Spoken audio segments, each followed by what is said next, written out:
آج کے زمانے کے اعتبار سے ایک بڑی اہم چیز کی طرف توجہ دلانا مقصود ہے۔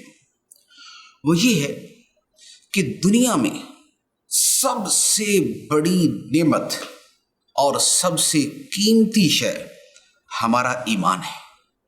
آپ یقین کیجئے، یہ گاڑیاں، یہ بنگلے، یہ بینک بیلنس، روپیہ پیسہ، مال و دولت کی فراوانی، لاکھوں کروڑوں روپے روزانہ کمانا، دنیا میں شہرت پانا اور شہرت کی بلندیوں کو پہنچ جانا، یہ کچھ بھی نہیں ہے اگر ایمان کی دولت نہیں ہے۔ اور اگر ایمان ہے تو پھر خواہ دنیا کا ایک کپڑے کا ٹکڑا اور ایک دھجی بھی پاس نہ ہو، تب بھی دنیا کی سب سے بڑی دولت ضرور ہمارے پاس ہے۔ لیکن جیسے ہر دولت کو لوٹنے والے ڈاکو بھی ہوتے ہیں، چور بھی ہوتے ہیں، لٹیرے بھی ہوتے ہیں، غاصب بھی ہوتے ہیں، اسی طرح جب ایمان اتنی قیمتی چیز ہے، اتنی اہم چیز ہے، تو اسے لوٹنے والے اور اس پر ڈکیتی کرنے والے بھی کم نہیں ہیں۔ اور وہ کون ہیں؟ وہ ہر وہ شخص ہے کہ جو ہمارا ایمان چھیننا چاہتا ہے، جو ہمارا ایمان ضائع کرنا چاہتا ہے، جو ہمیں معاذ اللہ کفر میں دھکیلنا چاہتا ہے، جو ہمیں اسلام سے دور کرنا چاہتا ہے، جو ہمیں قرآن سے دور کرنا چاہتا ہے، جو ہمارے دینی عقائد کے بارے میں ہمیں وسوسے ڈالنا چاہتا ہے، ایسا ہر بندہ عام ڈاکوؤں سے بڑا ڈاکو ہے، عام چوروں سے بڑا چور ہے، عام غاصبوں سے بڑا غاصب ہے۔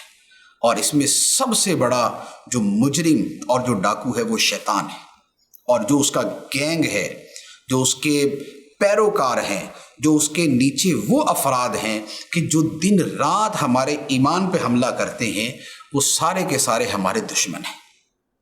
اور افسوس یہ ہے کہ آج کے زمانے میں ایمان کے ڈاکوؤں کی کمی نہیں ہے۔ صبح ایک فتنہ اٹھتا ہے، شام کو دوسرا فتنہ ہوتا ہے، آج ایک فتنہ ہے، کل دوسرا فتنہ ہے۔ نبی کریم صلی اللہ علیہ وآلہ وسلم نے جو ارشاد فرمایا تھا کہ میں فتنوں کو ایسے دیکھ رہا ہوں کہ جیسے رات کے تاریک ٹکڑے ہیں اور فتنے آسمان سے برس رہے ہیں۔ آج کا زمانہ اسی کی ایک جھلک دکھاتا ہے۔ اخبار میں لکھنے والے دین کا مذاق اڑاتے ہیں، وہ دین کے شاعر کا مذاق اڑاتے ہیں، وہ دین کی تعلیمات پہ تبرہ کرتے ہیں، وہ شراب نوشی کی ترغیب دیتے ہیں، وہ شراب کی ترغیب پر مضامین لکھتے ہیں، دین کی بنیادی چیزوں کا مذاق اڑاتے ہیں۔ قرآن کی تعلیم کی بات ہو تو انہیں تکلیف شروع ہو جاتی ہے، قرآن کی تعلیم کی بات کرنا ان کی طبیعت پہ گراں گزرتا ہے، اسلام کی اور اسلام کی تعلیمات کی بات کرنا ان کے لیے بڑا تکلیف دہ ہو جاتا ہے۔ ٹی وی پہ بیٹھ کر بھاشن دینا شروع کر دیتے ہیں، لبرلزم کے نام پہ، روشن خیالی کے نام پہ، جدیدیت کے نام پہ، ماڈرنزم کے نام پہ، ریشنلزم کے نام پہ، اور اس طرح کے بہت سے جعلی عنوان لے کر دانشوری کا لیبل لگا کے اس طرح مسلمانوں کا ایمان لوٹنے کے لیے دن رات یہ ڈاکو موجود ہیں۔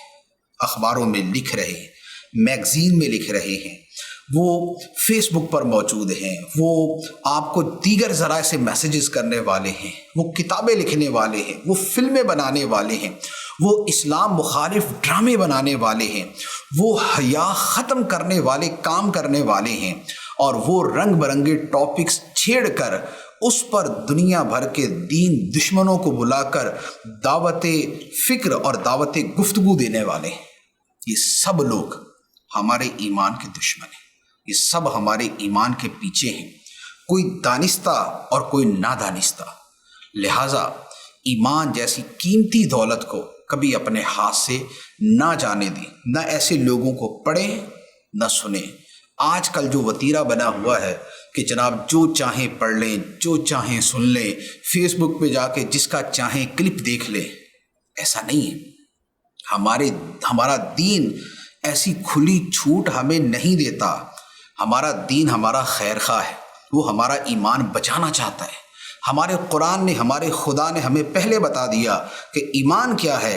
فرمایا من اراد الآخرۃ وسعی لها سعیھا وہو مؤمن فاولئک کان سعیھم مشکورا.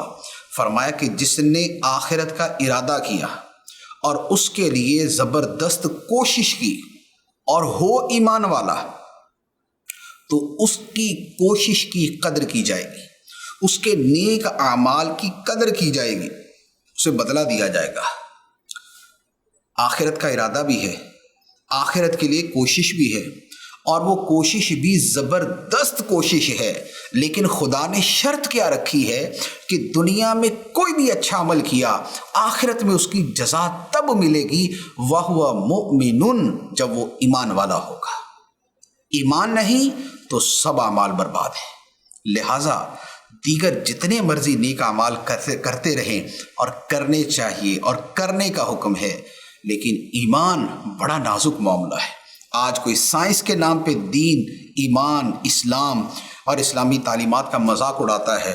کوئی کسی نام سے، کوئی آزادی اظہار رائے کے نام پہ، کوئی آزادی کے نام پہ، کوئی ہیومن رائٹس کے نام پہ، اور کوئی کسی نام سے اخبارات بھرے پڑے.